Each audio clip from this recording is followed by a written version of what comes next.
Hello, ladies and gentlemen. Welcome to episode 685 of the DrunkNerds podcast. I'm your host, as always. I am Tyler, and join me here, the man, the myth, the legend himself, Sir Colonel Gables. What's up, buddy?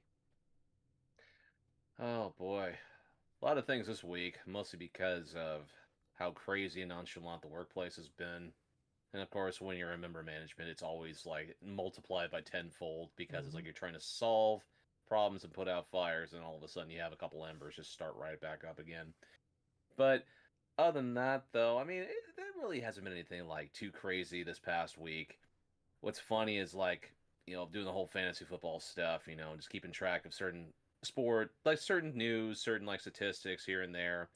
Plus, I've been checking out some of the other leagues and stuff. The other league that I'm in, besides the one we're in, Tyler, this is one's on Sleeper as well. This is the one where basically this one draft lasted for about 3 or 4 days because the dude did not have a time limit Oh my upon God. each pick.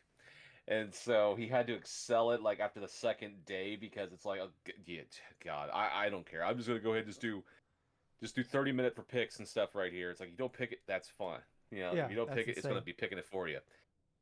And so it was just kind of funny. I've been having this dude trying to trade for one of my team, like for a couple of my players, right? So it's like he wants to trade Patrick Mahomes for Baker Mayfield and Tedder McMillan. I'm thinking to myself, no, no, Do it. absolutely not.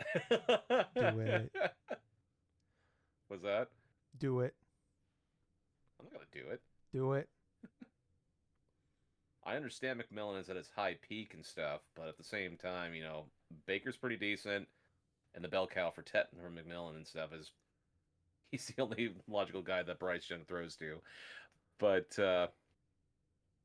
I did do the thing in the league and stuff where I actually put McMillan on the trade block inside there, so I'm just kind of curious to see what offers are going to be offered and stuff. So it's just one of those things where I'm just doing this for fun, really, alongside a couple of the other leagues. I mean, for the league that we're in and stuff, I really like how things have started so far. But honestly, because it's unpredictable on what players will say and they'll do and stuff, it could just turn completely 180 in the span of like 30 minutes. Yeah, right. But I will say though, when it's come to football stuff, I mean, I've actually been quite surprised how well your Packers been doing, especially with the defensive side of the ball. The 13-time world champions, you're surprised how well they're doing? Go fuck yourself. You don't know ball. Well, 2-0, Micah Parsons has definitely had an immediate impact on your defense, so it's like, God. Talking about God right there. but other than that though, I mean, as far as like gaming stuff goes, I mean, Nintendo Direct obviously this past week, but as far as any type of like substantial gameplay stuff, I mean, I've been so fucking exhausted this week. The only thing I've really been playing is still that freaking Theat Rhythm game on the PS5, Oh, and yeah. I haven't had a chance to really delve deep because I've been so busy with other side projects too. Yeah. But Tyler, that's enough about me. How's your week, buddy? It's okay, been talking about it for a while now. Won't spend too much time on it, but we my job shut down, so we all got laid off. We've known for a while it was coming, so it wasn't like out of the blue. So it was but it was bittersweet, Friday was my last day and stuff. We've been like the last like 2 weeks we were like part time, just kind of staying on in like case of emergencies, like the place everything's getting moved to needed help with anything. So it's basically just me going in and sitting for like 3-4 hours and going home. Um, so it was bittersweet doing all that, but it's I don't know, it's like that thing where it's just kind of nice to like move on. Finally, I'm gonna take a couple weeks here to relax, stuff like that. I've been saving my money and stuff like that, and trying to be smart about it. And I got a severance coming, so I'll be all right. All that goes. I Yeah, did. I talked about last week. I did do some retail therapy, and I got my PS5 Slim. Uh, I saw that. yeah, so yeah, that's pretty cool. It's actually, I mean, it's still pretty big, but it is quite a bit smaller than I compared to the PS5 launch. I have a launch PS5 that I bought day one, and so I'm like, hell yeah, I got the reason I bought this PS5 Slim is it was on sale for like 320, I think, Oh, there you go. and I can sell my base PS5 for 300. So I'm like, okay, so I got a brand new PS5 Slim. and I could trade in my 5-year-old one that's got a lot of use out of it over the last 5 years. Mm. So and I can basis can cost me like 50, $75 when it's all said and done. So I call that worth it. But plus it made me feel pretty nice there for a little bit. After kind of like I said, kind of a sad and shitty week, but I'm okay Yeah. otherwise. It's clanging and banging still. Louis, my dog, is gonna be very happy. He's literally sitting right next to me right now. I'm petting him as we're doing this podcast. He's been a big baby. He's been very happy with me being home a little bit more the last couple weeks, and he's gonna be very excited on Monday when I wake up and there's no alarm. Usually goes over to my parents' house while I'm at work, so he's very excited when there's no alarm. He doesn't have to go over to my parents. Like I don't have to like get him up at 5:30 in the morning and stuff like that. I can let him sleep in under the blankets and stuff like that. So he's gonna be very happy on Monday when he realizes that. Although he's not gonna be very happy on Sunday tomorrow when I'm sitting on the couch for 10 hours straight watching football. So, but you know what, you gotta take it or leave it. But otherwise I'm doing okay. It could have been a much worse week. Obviously getting the state of play, the PlayStation Slim and all that definitely kind of help offset some of the some of that stuff. But anyways, get off the doom and gloom here. This is a podcast where Gables and I get together every week, talk about video games, all we love about it. We are just two guys. I guess I can't say we have full-time jobs anymore. Gables has a full-time job, and we just do this for fun. So if you guys want to support us anyway, please, like I said, I say all the time, like, follow, subscribe. We're on every podcast service out there. DrunkNerds, Drunk-Nerds, you should find us. Hit the 5 stars, leave the reviews, the thumbs up, the shares, wherever you can help us with that. The best thing you can do is go to our YouTube channel, DrunkNerds, Drunk-Nerds. There are links below in the show notes for this, and just hit that subscribe button. Even if you don't have to watch, just hit the subscribe button. It makes us feel good about ourselves. We are we're technically YouTube partners, so we don't get the ad revenue, but you can for just $1 a month. You can support us here on YouTube, and you can give us money that way, and it's our way. Just like we don't have anything extra to give you, but it's just a way of saying, hey, we like what you're doing. It's a little fun little way to support us, and we really appreciate it if you do that for us. Makes us feel good. And also if you subscribe to us on YouTube, you get little extra bonus things like this on Friday. I did do a live react to the Nintendo Direct. I started a playthrough of Mario Galaxy. I streamed that live on YouTube last year, and I just never went back to it. I did like half the game. I did like 2 parts. Maybe I'm gonna have some free time here. Maybe I get back into that bad boy. Maybe we get back and we do a part 3 of that finally after a year away. I got that 3D All-Star collection. So so maybe we do that. But anyways, Gables, let's jump into some of the news this week. So obviously we've had the one big thing that's something we kind of knew was coming for a couple weeks now. Kind of something we've been waiting for a long time. It finally happened. We finally got the big one, Gables. We finally got the Nintendo Direct, the first real Direct of the Switch 2 era. I think the longest Direct we've ever had that wasn't console based ever. So pretty big deal there. About 60 minutes. We're gonna break it off here. We're gonna start off with talking about the big first probably 20 minutes or so was about the Mario 40th anniversary.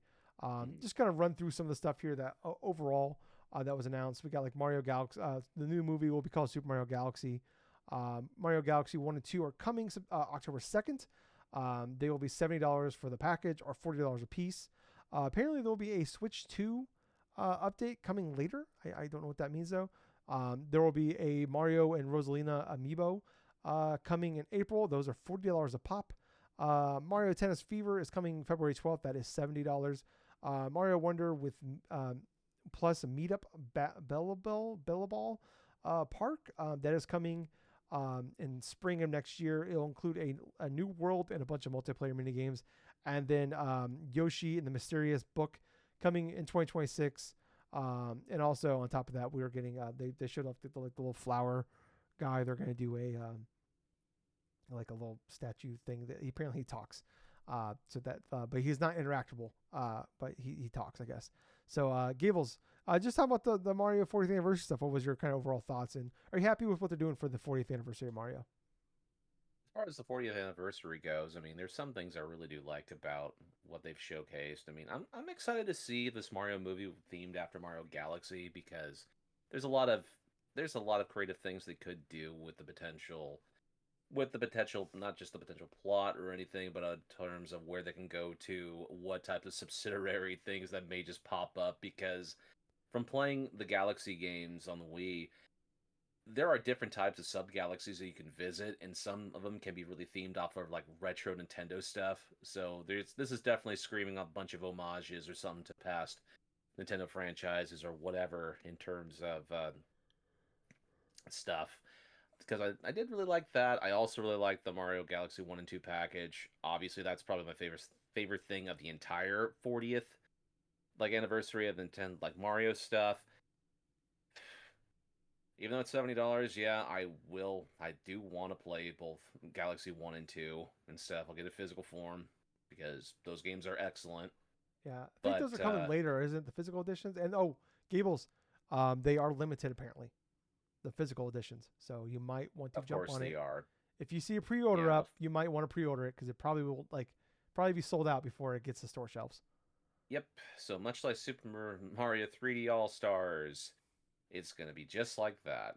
Well, at least the 3D All Star. Well, that was only like they only had it for like 6 months, but you could still buy the physical copy for like up and like I was still seeing them like at like stores for, like a year ago. So like they've definitely made way more of those than they thought they probably needed to. So I did like the idea for they decided to unveil this Yoshi game, right? The aesthetics of it looked pretty nice. I mean, really, it was more structured, more or less like Yoshi's Story in some aspects. It kind of looked like, but I kind of like the whole kind of homage to sort of like a modern take of the visuals of Yoshi's Story, even though it's completely different, right? Different type of characters you interact with and stuff. Little subtle like slice of life type of stuff. Like you have one of the flower enemies or something from Paper Mario or something that you can ride Yoshi and all this other stuff. yeah, So I'm kind of curious to see what other types of stuff you can do in that game because visuals look nice, but we've seen Yoshi games before to where they could be super easy and stuff, and you can probably beat in the span of like maybe a half hour, or maybe this is something that's going to be a little bit more meat to the bones of it, you know. But I like the visuals, but other than that, though, I'm kind of unsure about it. But otherwise, the whole 40th anniversary reveal that they've got going here, it was okay. You know, it's like the borderline type of stuff that I came to expect. Remakes of past Mario games, the movie stuff, and then maybe some subtleties of other things, you know, splashed in. So nothing too bad. yeah, yeah. I guess like going in like we had that rumor about that new Super Mario Brother collection thing. Yep. That was rumored a while ago, and it's just like God, like my expectations were like so low because I'm like that is like the probably like worst thing you can like outside of like doing nothing. That's maybe like the lowest thing of like well we tried possible. So like with my expectations being at like basement level, I would say yeah like this is fine. Like it's not like not blowing away anybody. Like finally getting like Galaxy 2 after getting Galaxy 5 years ago with that 3D All Star collection. It's nice that we're finally getting the second one. Yeah, the price, I think it's insane that they're charging $70 for that. And then $40 I agree. a This should have piece. been $50. Yeah, or like, cause like, yeah, like 5 years ago we got 3 games for $60. And Yep. now like for a game that was at that point 13 years old, now we're getting a 18-year-old game and a 15-year-old game for $70. And like I'm curious about the Switch 2 updates. I'm like I'm like if it knowing Nintendo, I would not be shocked if like the Mario Galaxy 1 Switch 2 update is exclusive to this pack, and if you have the 3D All Star pack, you don't get that update. We don't know what that means. I'm wondering if maybe it's like 4K visuals because I don't think they even said like if it's 1080 or I assume it's 1080. When you looked at the footage of that stuff, I mean, it looked like literally the original, like pixel fidelity, maybe a little bit up-resed in terms of what Mario Galaxy 1 and 2 was, because those were like 1080. No, they weren't 1080p games on the Wii Wii. was Those in were like HD. about 480 or something Yeah. like that. So I imagine they're going to be 1080 at launch. And I'm wondering if there's going to be like a 4K update or something like that, or ray tracing or Yeah, something. that's the most likeliest of things. They're probably going to do like a 4K sort of update with Switch 2 stuff only to try to entice people to try to, oh, okay, well, You get yourself a Switch 2, and it's going to be the best looking thing possible. Yeah. Yeah. So I don't know. I'm definitely not gonna buy the pack. If I do, what sucks is like I'm gonna bitch about it. A lot of people are gonna bitch about it, but we're all gonna buy it, and that's like Nintendo's like we know you're gonna complain online, but when it comes to time to do it, like people always say vote with your wallet. We're gonna vote with our wallet and buy it. So it's not gonna stop a lot of people. I'm not gonna buy it because like October 2nd is like there's a lot of shit coming out around that time. Like that's not gonna be something I'm claiming for in October. Right.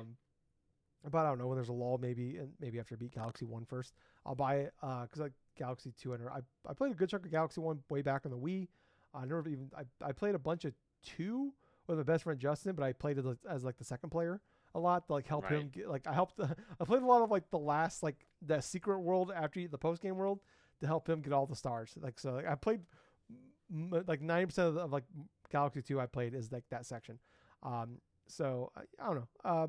I think that that's definitely probably the most exciting news of that because like I look at like Mario Tennis Fever, like I mean as big as the Switch era was, like all the like Mario sports games were kind of just like I don't want to say bad, but they were just so like skippable. Yeah, I mean, that was a lot like, of sports games are skippable for Mario. Yeah, like it's just like it's just like something I always thought about like like a lot of their games is like there's like these level like they can like shit out like a solid 7.5 game, but like there's just but the problem with these I've been saying for like I mean literally since like 2017 2018 is like some of these games come out and like they come out you buy them on Friday like you go like by Monday like that game is a lot of fun and then by like next weekend it's like all right you never play that game again or you seldomly play that game because you're just like I've done everything like there's nothing to do. It's like it'd be like back in the day, be a perfect rental. So I'm curious. Like the adventure mode stuff looks like it could be kind of fun with like the baby Mario. We got baby Waluigi in there, but like they made a big deal about the adventure mode in like Mario Tennis and Mario Golf, and those were fucking awful. So they were flat as hell. Yeah, especially that Mario Golf one. That was like that was a borderline offensive. How bad that was. That was so cringe. I mean, really, it was so cringe because it's like when you got towards the end game of that initial adventure and stuff, I mean, it just kind of ended really predictably. Like, just it was really predictable in terms of how it ended. And on top of that, it's like that game would have been a lot better if it would have been just plain Mario Golf without any type of added extra. Oh, you gotta run to the freaking course. You gotta run to the green and all this and stuff. Yeah, that made no fucking sense. It's basically like a tutorial, the Mario Golf one especially. But I don't know. I like the Mario Wonder stuff. I have not been. I feel like this is probably the case across the board. Is like some of the like the plus stuff they've been doing for the Switch 2 editions for like Kirby and Mario Party and stuff like that. Have been like pretty underwhelming, especially like the Mario Party one where they made a big deal about it and then come to find out it's not even the Switch 2 update stuff isn't even online. It's couch co-op only. Which is just wild. And like, but they never like advertised that. Like, even on the website, it said it was online. They actually had to update it after it came out because it was an error. That thing was online. So like the whole Bowser thing wasn't even an online thing. Like same thing with the Kirby stuff too. It was like they had that co-op mode and stuff, and like that's couch co-op only as well. I'm like, what are we doing? Like you sell a $50 or $20 fucking online thing and you don't use it. So especially on a brand new console. But anyways, I don't know. I'm curious how much new content. So it looks like it maybe at least like one new world. But like most of it looks like it's gonna be like just mindless minigame stuff. And like typically we're seeing these go for $20. I have zero interest in any of these things. Right. Like the Yoshi Mysterious books, like it looks absolutely gorgeous, but it's like I look at it like I loved Woolly World back in the Wii U, and it still bums me out that thing is like not. I can't believe it's not on the fucking Switch yet. But like that game was awesome. Like was legitimately like a really fun game. Like really like it's not like greatest 3D platformer of all time, but it's like a really good like B tier fucking platformer game. And then like to get the Crafted World after that, I was so excited for Crafted World. And that game was just, I mean, it was gorgeous to look at, but it was ungodly boring. And I look at this, I'm like, oh man, this is beautiful to look at. It's like the Paper Mario games like we've had over the last like 20 years, like since like Thousand Year Doors. Like, oh, these are like looking at it looks fantastic. But then you get your hands on the sticks and you're gonna play it. I'm like, I'm bored out of my goddamn skull. And that's honestly what I'm seeing. Like that's my concern here. Is like this will definitely be a game I'm not going to buy at launch. And it'll be one of those things where when I see reviews and stuff like that, and it's like that'll be a game like the reviews are positive, like feedback's positive. Then I can't wait. This game I desperately want to be on par with Woolly World, but I am not expecting it. So if it is, I'll be happy to eat crow on this one. But I mean, for the most part, I don't know. I look at like it's the same. It's been the story of like the year for Nintendo. Is like the price points, like the Mario Rosalina amiibos being $40 a pop, $70 for the Mario Galaxy update, or especially when we've already got the first one already, and now they're gonna basically $40 for Mario Galaxy 2. I don't know. I just kind of just whelmed overall on like I mean it says something of the most exciting news is also we got Mario Galaxy 2 on the Switch. Yeah. I think that speaks volumes, but like I don't know. I mean it's fine. I guess it's like, but it's like I said, it's like going from expectations of that Mario collection thing to this, I'll take it. And like, here's the thing, Gables, I'm pissed off about the price points of those Mario Galaxy amiibos. But multiple times now, I've tried to pre-order them and they're already sold out. So, I'm part of the problem where I'm trying to buy them. So I don't like who's the problem here. I don't know. I mean, still Nintendo, but I'm a junkie and they're the ones still trying to give me drugs.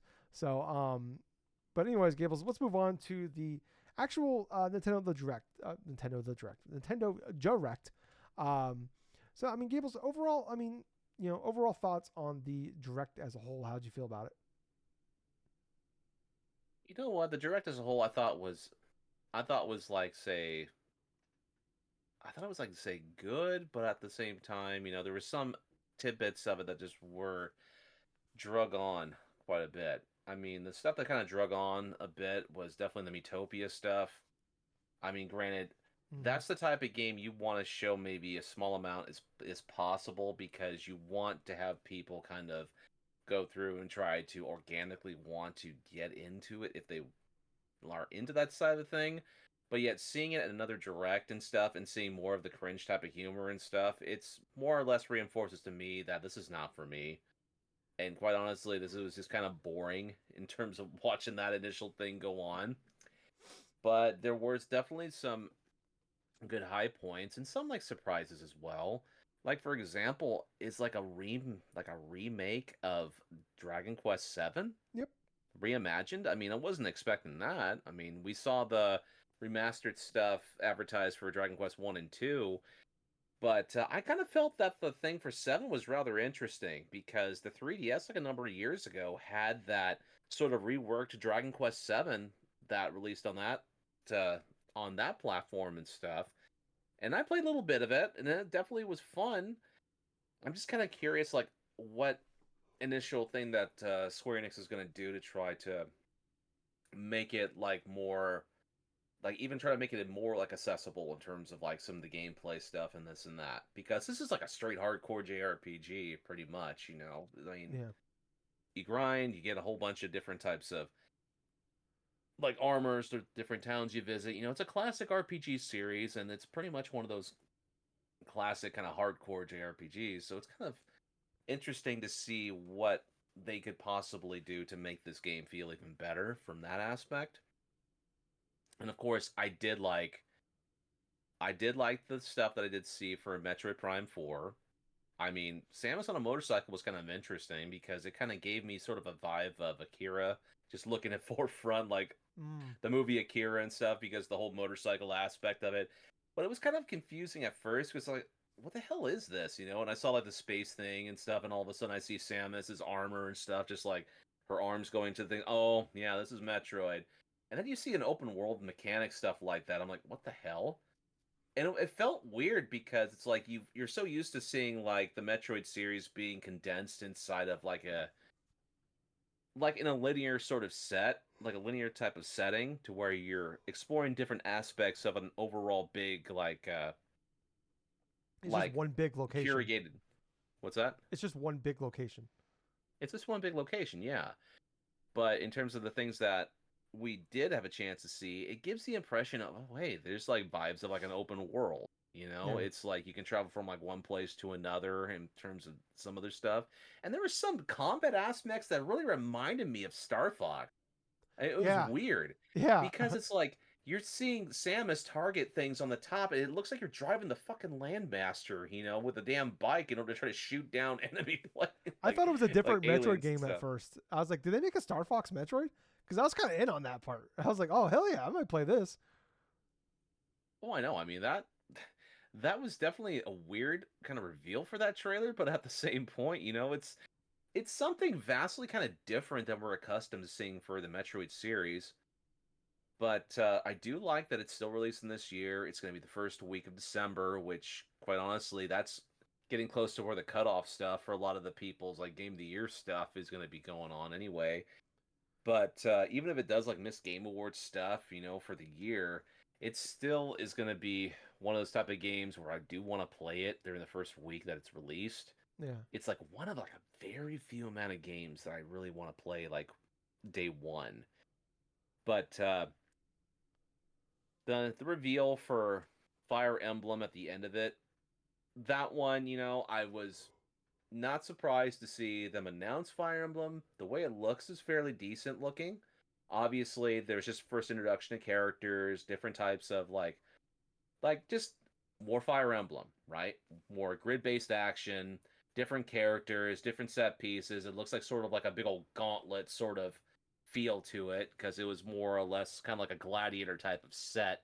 We have all these knights against one another, and you have like three kind of like warring type of tribes. It felt like Three houses, perhaps. kind of what's that? Three houses, perhaps. It gave me the vibes of Three Houses because the three distinct Yeah. characters. Wasn't there that woman at the end that she is? Wasn't she from Three Houses? The girl with the blue with the green hair. She's in Smash Oh Brothers. yeah. The initial one and the end and stuff like that. Yeah, it kind of gave me vibes of that, but I'm not sure if that's actually the same character or not. It's okay. Fire Emblem has that type of thing to where you'll have certain people that kind of look similar and stuff, but they're of the same tribe, but they're just slightly different. Some of the characters. Okay. But so I will not see the girl with the Pepsi hair again from Engage. What's that? So the girl with the Pepsi hair from Engage will not be back. Most likely not. Okay. Oh my gosh. That Fire Emblem game that just came and went pretty much. I mean, it released and stuff, hardly heard anybody talk about it. But that's a shame though, because that after coming off of Three Houses and how great that game was and stuff, and all of a sudden just being a pan, like just a drop in a pan and stuff, and just left over, that's disappointing. Yeah. But at least for this Fire Emblem, they're giving themselves a little bit more of a setup for the eventual reveal, because I didn't see any type of personal leaks in terms of the new Fire Emblem stuff being potentially revealed leading up to it. But the release date apparently is in 2026. Yep. But obviously in classic Nintendo fashion, they're not going to really release the initial release date of it probably until 6 months later. Yeah, probably. Yeah, probably a few months out. So you look at hell, Metroid Prime that game was announced 8 years ago. Yeah, we just now got a release date 3 months away. So Jesus Christ, man, it's like talk about announcing a game way too soon, and God, it started off as a Switch game, an early Switch game, and now it's like a Switch 2 game and stuff that's at the 6 months after launch or something. Yeah. Some along those lines. Yeah, but, it missed the whole console generation. Let's see. I'll tell you what was the most kind of shocking and bizarre point of that entire direct was you see the Switch Online stuff, right? Yep. And you're thinking to yourself, okay, well, there's going to be Switch Online updates. What's going to be going on? And all of a sudden they put out Virtual Boy. I'm like, what the fuck are we doing here? Right. We're getting Virtual Boy before we get a single mainline Pokemon game on NSO. I know. And the most disappointing thing about this and stuff, it's like, apparently this is the type of thing where you cannot just play regularly on the Switch without having, their dedicated, Virtual Boy accessory that they have. This $100 fucking accessory that you just slide your Switch 2 into the slot of it. There's that, and there's a $25 option. So there's a piece of fucking cardboard. Labo's it's the back, Labo baby. version. Yeah. And I look at it, I think to myself, it's like, you know what? I could probably do something similar to that if I just stare at the damn screen really hard, like close up. I just thought the whole aspect of the Virtual Boy stuff, while intriguing to see some of those games getting the limelight they kind of deserve to get, because the vast majority of people that have played on Nintendo systems have never played a Virtual Boy.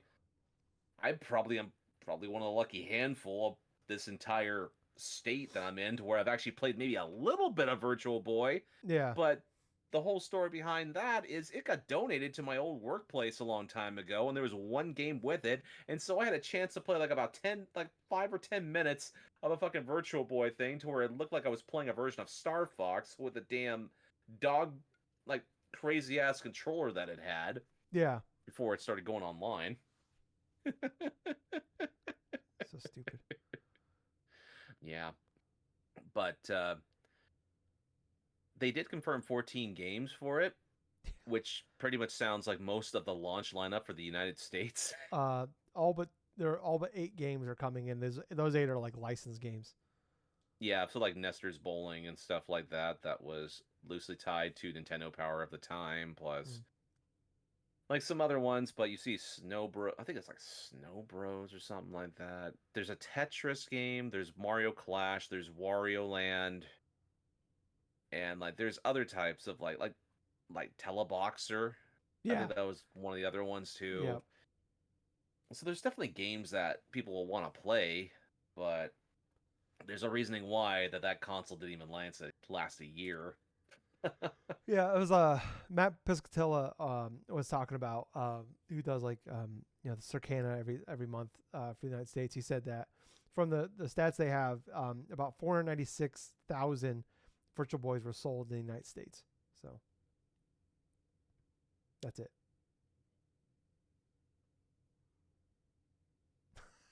Gables is broken. I know, I've been seeing the initial thing go in and out for your feed. Oh, sorry. Is my okay? I didn't realize. All right. Did you hear what I said though? 400 something thousand what? 496,000 Virtual Boys were sold in the United States ever. I don't even know if it broke 1 million. So, give or take, like, and we thought that, like, say, the Wii U at its time was a colossal failure for selling 3 million lifetime. It's like, God, 496,000 back in around the mid 90s. That's I mean, abysmal. it was so bad that the creator of the Game Boy was essentially fired from Nintendo. So, Oh yeah, Gunpei Yokoi was fired like after that initial failure. yeah.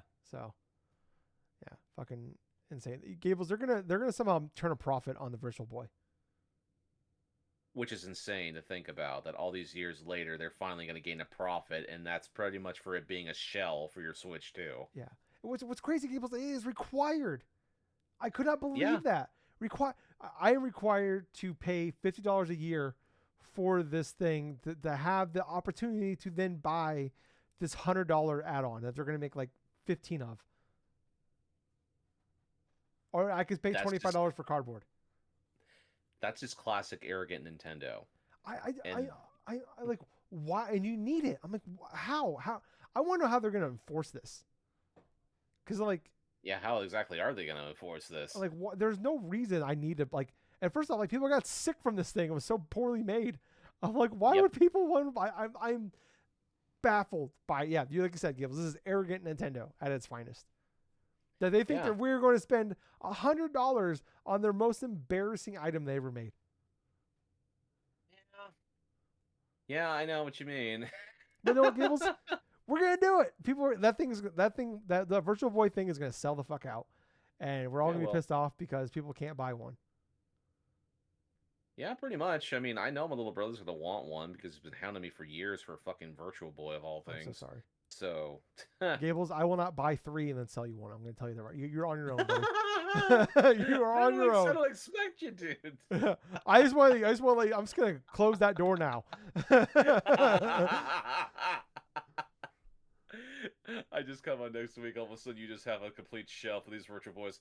Hell, look at my wares. Yeah, I'm gonna have like 9 of them. Gables, I sold out. I'm sorry. Yeah, I can't believe Gables. Think about this. I literally thought about this as we were talking. We're gonna get Virtual Boy on the Switch before Mother 3. Yeah, pretty much. I mean, granted, I've actually just stopped just believing Nintendo will actually put Mother 3 in English on any of their platforms ever, because it's like they just don't want to deal with a lot of the controversy and like the things that would be with the eventual release of that initial game.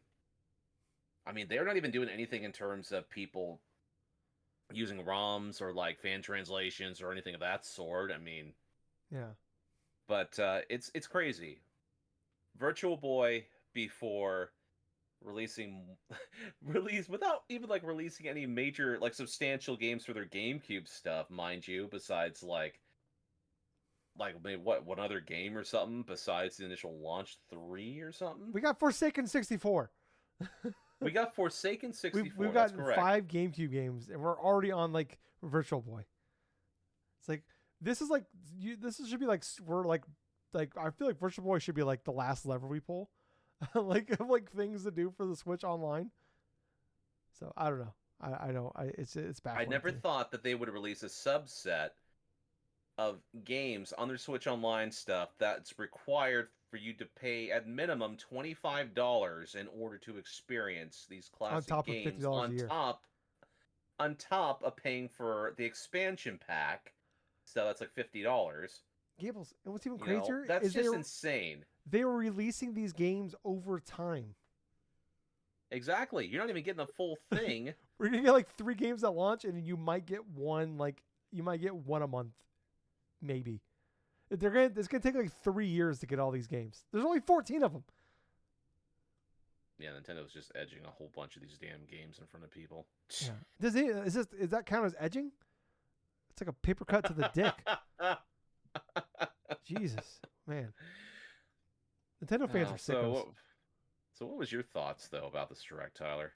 I'm mostly with you on everything. I think as the first the direct of the Switch 2 era, I'd say it was good. Yeah, not great. And I think that like it's one of those things where like normally like I would say like if we were 3 years into this cycle and of the Switch 2, I'm like yeah, I would have thought a little more highly of it. But this being the first, one of the new console, like you expect a little more guns blazing. Like typically, I mean, like I feel like they didn't go full guns blazing when they did the full blowout back in April. I feel like overall, I mean, we had like that From Software game, like a couple of big surprises, but like as far as like like the big huge games, you're expecting like all the like everybody's here type of situation, and we didn't have that. And maybe not to that level, but I was expecting something a little bit more. And it just wasn't there. I feel like obviously more things. I'm assuming more things will get announced, but like you look at like the next spring. So what, 8 months or so? Nothing's really like screaming out to me like, oh, I can't wait to buy this. I look at like, like Mario Tennis and like Mario Wonder DLC or Yoshi or Dragon Quest, which will be on everything, by the way. Just kind of running through shit here. It's like nothing is like screaming out to me like I have to buy this now. Right. And like Fire Emblem being like the one more thing, which I'm not trying to yuck anybody's yum, here. Like if you're excited for that, like I get those Gables, I know you're pumped for it. For like me personally, like obviously the one more thing, a little disappointing. But yeah, that being like one of the bigger games of the year 2 of the Switch 2, I think would be a little bit of a disappointment, honestly. So I don't know. Like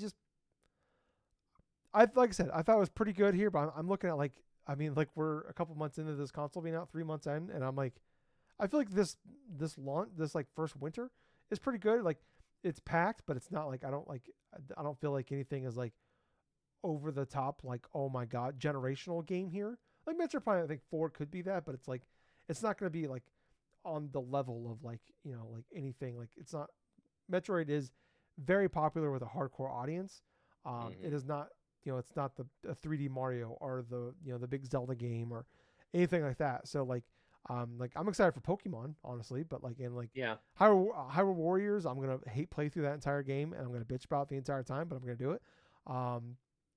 But like other than that, like I don't know, I Gables, I'm like man, we're like 3 months in this thing. I'm looking. I'm like, I don't know.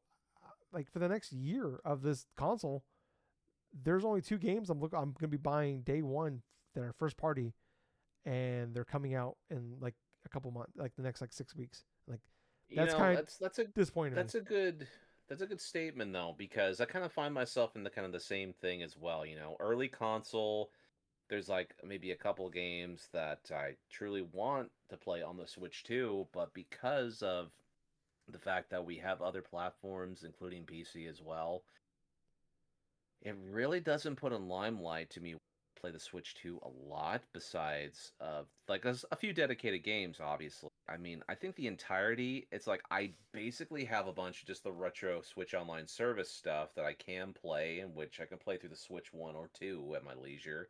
But at the same point, other than Mario Kart World and Bonanza and stuff, I mean, we're good probably for like the rest of the year here, especially with the whole Pokemon stuff and the Metroid stuff.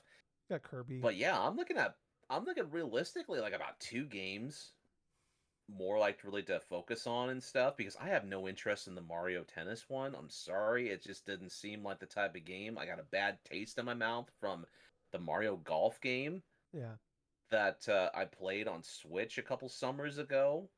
Mario Tennis But Aces was pretty bad. Yeah, the only thing I really liked about this direct though is the bundle for Mario Galaxy 1 and 2, obviously the Fire Emblem stuff, and then Z through A and stuff, the Mega Evolution stuff for the Gen 6 starters and stuff. yeah, And that's about it. yeah, and yeah. I mean, that's just. I mean, it definitely is like a little different here. We're comparing it like a little differently compared to like a PS5 or an Xbox or PC, where it's like, to me, like but I think it's the case for a lot of Nintendo. Like a lot of people with Nintendo was like, that's like a first party device mostly, and then like indie and stuff like that as well. But like, yeah, like it definitely you're in a little bit different curve here. But it's like when like PlayStation came out, like when I got a PS5 at launch, I got a Xbox Series S like in like March, like 4 or 5 months later, I eventually upgraded to an X. Where it's like obviously like I have Game Pass from Xbox. I play all the first party and all my third party stuff on PlayStation, so it helps fill in the gaps there. But it's like, I mean, yeah, like that's the downside of also being like you're lower powered, you're not as powerful better hardware, and your games are you're getting ports of old games at full price. It's like no, thank you. Yeah. So I don't know. I mean, to get like, there's a lot of stuff here I like, but like, it's definitely like, there's nothing like 10 out of 10 excitement for. Like honestly, like to me, like if I like when I bought my Switch 2, like the most like the biggest console seller to me would be Hades 2 coming out exclusively on which also I believe is coming to Switch 1 as well. Yeah. But they did say on Switch 2, I already own this. I bought this for Steam Deck, but I've been waiting to play Hades 2 because of I just want to wait for 1.0. So I'm pumped for that. But the 120 frames per second docked Gables is speaking to me. So I might actually buy it again on the Switch 2 without ever playing it to play on 120 frames per second. That's kind of like the same thing I did with with Silk Song and stuff. I actually bought the Switch 2 version of it. Plus, I'm waiting for the Hades 2 stuff because, well, they do have initial things that are exclusive to the system itself. I'm like, okay, well, it's got time exclusivity and stuff on the Switch 2, so these are at least 2 initial indie games or something on my system that'll obviously tide me over for the rest of the year too. Yeah. So. Yeah, I mean, like I've been waiting years for Hades 2, so I'm extremely excited for this one, especially after like playing through and beating Hades, like replaying it and starting it all over again on earlier this year. That was a ton of fun, so I'm excited. I cannot wait to jump into that one as someone that's been like a super giant fan, going back to literally buying Bastion day one on Xbox Live Arcade. So yeah, Hyrule Warriors: Age of Imprisonment coming out November 6th. Happy you got a date for that one. Happy it's this year. I mean, I really disliked Age of Calamity. I've talked about it. I'm not gonna, I've ran this fucking game over a million times already. But I've played that game ran so fucking poorly. Like I feel like I played the game like 15 frames per second. Then the whole thing of like, this is a prequel to Breath of the Wild. Then you buy it and it's like, no, actually it is a alternate dimension of Breath of the Wild. And then it just dragged on for like 30 hours where like this would have been a fun 10-hour game. Despite, other than it being 10 frames per second. But I mean, what they showed so far looks pretty good. I'm curious how it's gonna run. What they have like the split screen co-op like Yep. that. I'm like, ooh boy, all right, let's see how that goes. But I don't know. I'm gonna play it. I'm gonna probably hate it, and I'm probably gonna play through it all anyways. So that is coming. Yeah, like Kirby Air Raiders, we're getting a second direct, Gables. A second direct. Yeah. We had a I don't 47 know minute what direct. the hell else. Yeah, go ahead. Sorry. I don't know what the hell else Sakurai has to explain about this game and stuff, but we've already seen enough with the first initial direct trailer, and on top of that, I'm really not too interested in a bunch of their like like connectable friggin' amiibos either. They're like $50 a pop. Yeah, that's insane. Yeah, it is wild, Gables. That we already had like a 47 minute direct. We're gonna get another direct, Gables. We might have more time spent on directs than probably most people will probably play this game. So and then Probably. and then yeah, I just like as much as I love Sakurai, like put that man in bubble wrap, make sure he's safe forever.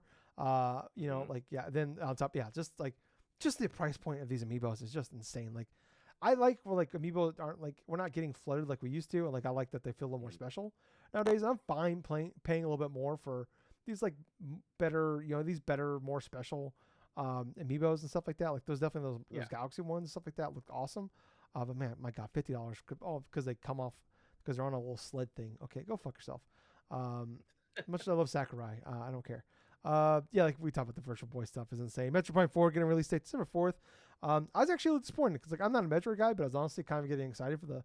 I was like, oh my God, are we getting a different Metroid game that's like on a Star Fox like where she's on a bike? I'm like, I'm actually into this, and then gonna find out, oh, it's Metroid 4. I am curious how it's gonna have that whole open world aspect's gonna go. I feel like from most people I've seen talk about it and kind of like online, like I think a lot more people are like kind of like okay, like a little like okay, like a little more kind of subdued about that part than like that there are people that were these people like are extremely excited for Metroid Prime 4 and like seeing the open world aspect of it is like okay, we'll see how that goes. Like a little more tepid about that one. And yeah, we'll definitely see how that one goes.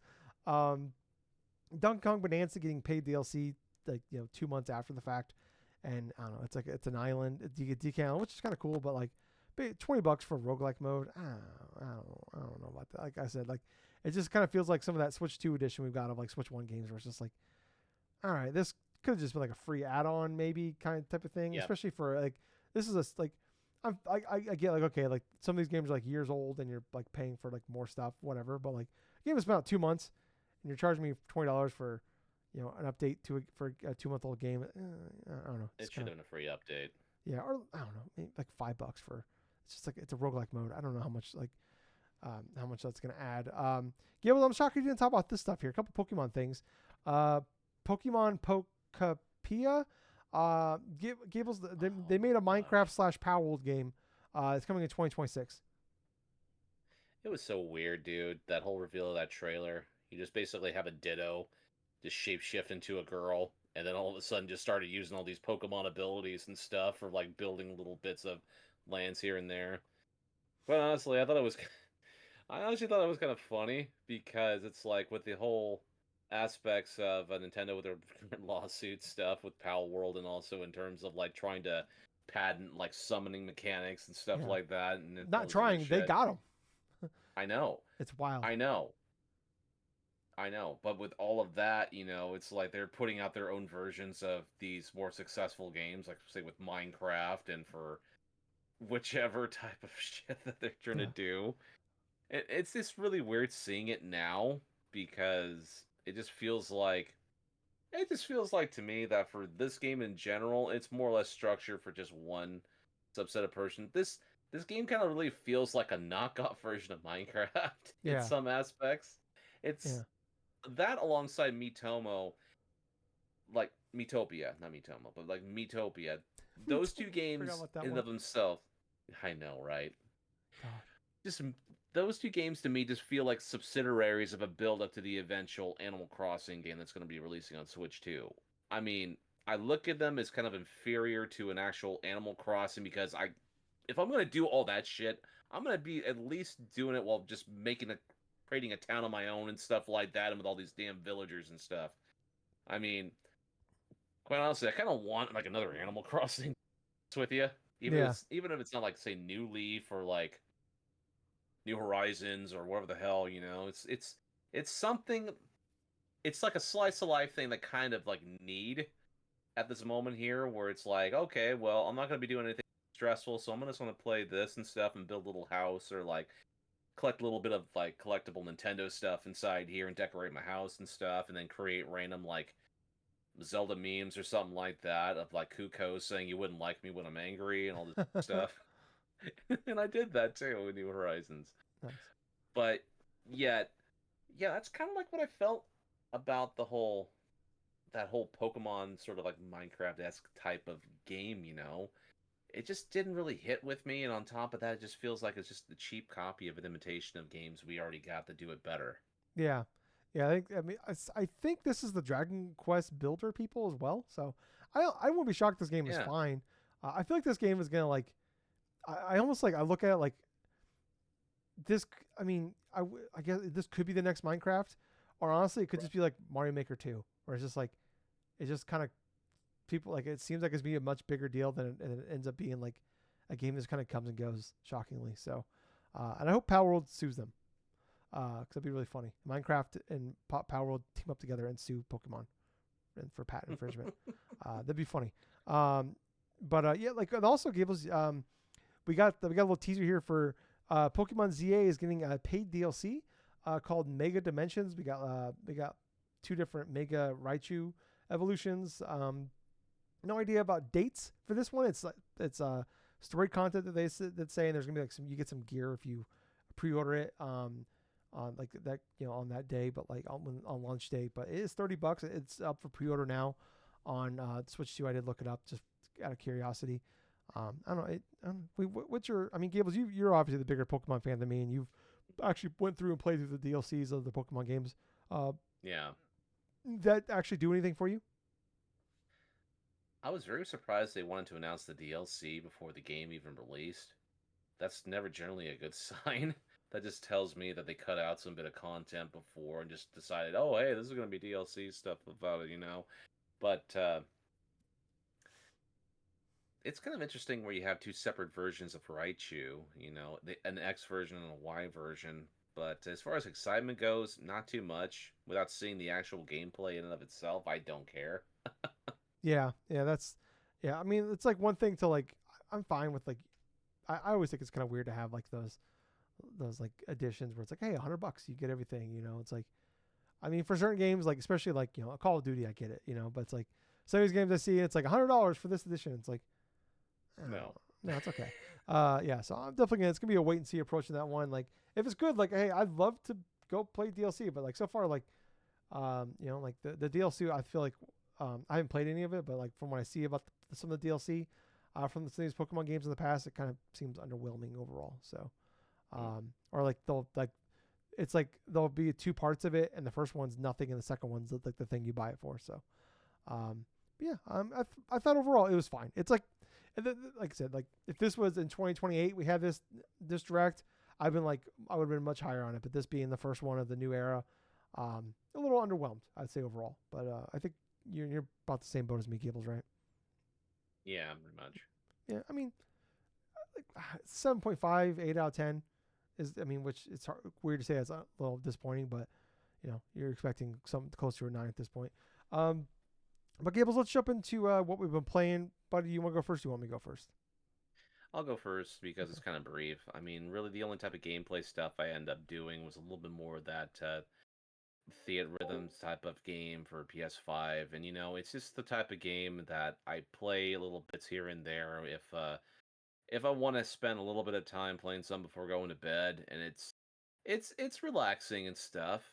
But I've finally gotten to the point and stuff where I've basically gone through and beat like four different Final Fantasy games, and now I'm starting to come across the games that I don't know too much about. But at the same time, I could go through initially play through them, like say Final Fantasy 15 soundtrack or 10-2 soundtrack, which I know it sounds crazy because that game is like kind of hit or miss. But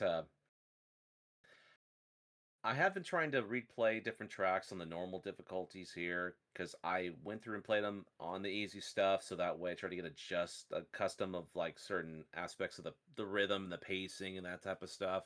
And then afterwards, I try to go into the expert mode stuff because I love to collect and level up a whole bunch of my party stuff because by playing a specific song so many times, your characters will earn levels, they'll learn certain attacks and stuff, and they can use that while in the middle of doing these type of when you're playing these type of songs and stuff, and that will lead to eventual bonuses and like completing certain objectives and this and that. Yeah, it's the kind of game I should have bought like way back when it first launched though, because now that I've actually played like around a little over 8 hours or something of it in total. Yeah, it's definitely something that I should have really played back around 2023 or so when it released. But obviously, I haven't even touched some of the more favorite Final Fantasy games of mine, like say the soundtrack for 4 or for 6. I did beat 5 in terms of its soundtrack stuff. I did finish up. No, here's the things that I've finished up so far: the soundtrack for Final Fantasy 2, for Final Fantasy 5, for 7, and also for 13. Nice. And you know what?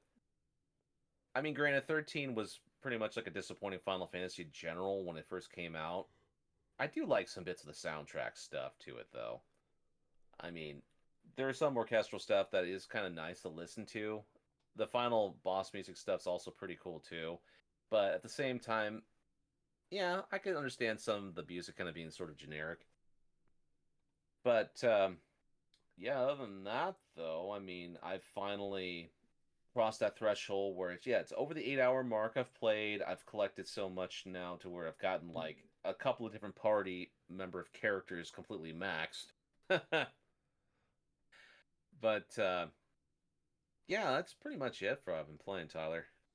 All right. I've played a couple games here. I did actually finish up Cronos The New Dawn.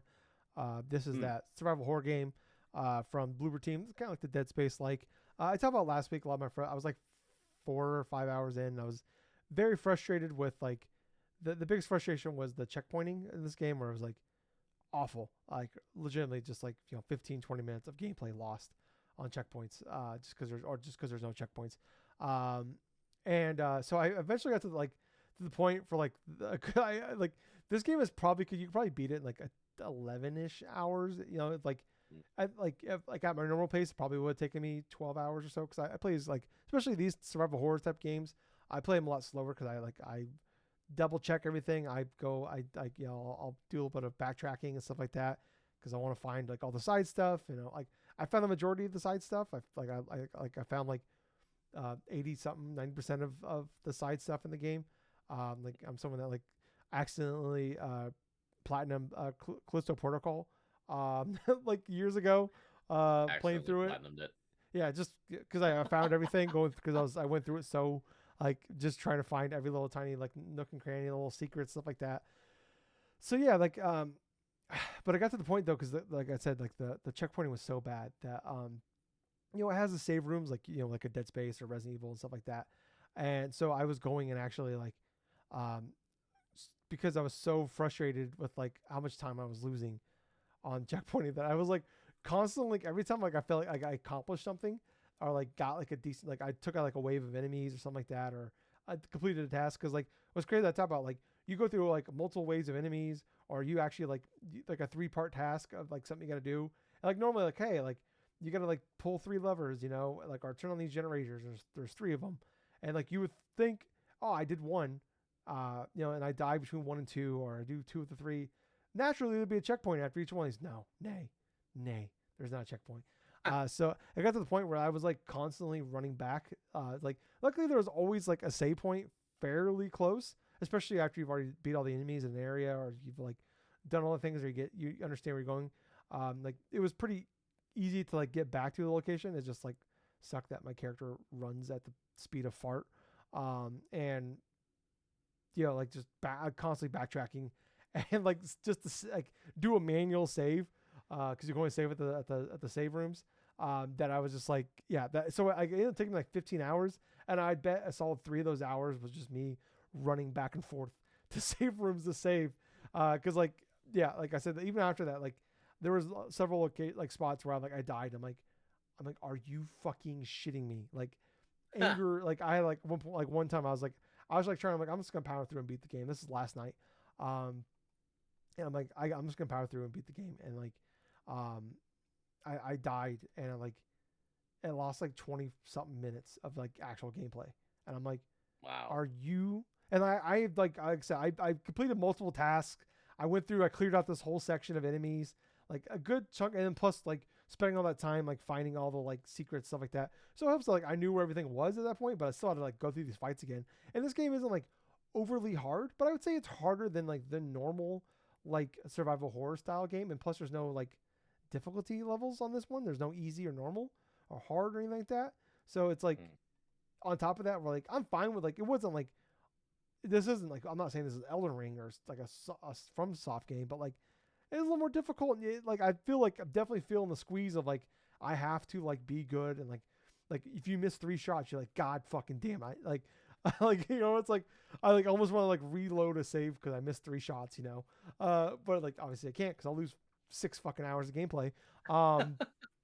So like, yeah, like I still like the game overall. Like it's definitely like, I complain a lot about it, but I feel like the gameplay is fine. Like I like the setting. I like a lot where the story was going and like more of a mystery. I'd say where it ends up is pretty disappointing though. Like I feel like I left more confused than I had. Like I left with like I had more questions at the end than I actually had any of my previous questions answered. But like I think overall like it's still a really well made game. I just like it honestly just needs like it ran smooth. There's no technical issues really. They just literally they just need to update it with like checkpoints. Like they just need like we'll add checkpoints like every time, like just like more like double the checkpoints in this game, and it'll be so much better. But like I definitely think like it's $70. I think I would say might be a game like Halloween time maybe, if you're like this might be like the big Halloween game of the year. I guess Silent Hill F is coming later this month, but like if you're looking for like a good good game like this to play, and you've already played all the like me, you played all the Resident Evils, all the Evil Withins, Silent Hill 2 and stuff like that. Like just, I recommend to buy this one. If maybe by then it's a little cheaper too. If it's like $40, hell yeah. Like I think this is a really good game. It's just like there's just like I feel like that checkpointing system is just like it's one fatal flaw. And then the story is kind of whatever, but I feel like everything else is fine. Gables, the other thing is I talked about this back in June when it came out. I bought that deluxe edition, the digital deluxe edition of this game back in June. I said I was going to wait. This is my special layoff game. So when I got laid off from my job of delivering packages, I was going to play a game about delivering packages. That's right, Gables. I started today, officially, Death Stranding 2. Oh boy, here we go. Yeah. And Gables, I'm about 5 hours in. I've only beat the first chapter or first episode, whatever it's called. I literally just started episode 2 right before we started this podcast. And Gables, it's pretty good. I'm really happy about it. Gables, as you know, if people don't know the history of this podcast, it took me 4 years of multiple rage quitting, like playing through Death Stranding, forcing my way through it on very easy, mind you, and like playing that game from like literally day one at launch to then going back, and then finally when I did the director's cut and added all of like the stuff onto it to make the game more palpable, finally be able to finish that game, and like hate playing through that game, like rage quitting for like and like not coming back for like 9 months at a time to finally beat this game. Gables, I gotta say, they've done a lot. If they like, I would say like I was more frustrated at the end of that game than like I was still very even despite all the stuff they did, I was still very frustrated with like how about that game at the end. But I would say like the gameplay of this is way better than even the director's cut was. Like they've added a lot more. There's actually like real combat in this game. Like I went through that entire game never fighting anything that wasn't like a boss fight. Like I don't think I ever shot a gun if it wasn't in a boss fight, because it was like it wasn't really worth doing. Like it wasn't really that well made, and like it was just easier to avoid the people than it was like it's just easier for me to run around the enemy territory than actually just go in there and try to sneak through it or get in a fight, because you're just kind of fucked in that. So like this, like they actually have like from the guy that made maybe the greatest stealth action game of all time, gave to go to Death Stranding, to go to this. I'm like, oh my god, like he still knows how to do this. And it's like it's giving me like, oh man, like as a Kojima fanboy, going all the way back to like the late '90s, playing the Metal Gear Solid 1 on my PlayStation 1. So now the guy still got it. He hasn't lost his touch, Gables. So I'm very happy. And then also, no one can do a cutscene like goddamn Kojima. I'm like, That's true. I'm like sometimes I'm not gonna lie, Gables. Yeah, we get through a cutscene, it's a long cutscene. I'm picking up that phone. I'm gonna start looking at shit. Gables, I'm not doing it here though. I'm watching. I'm looking at everything.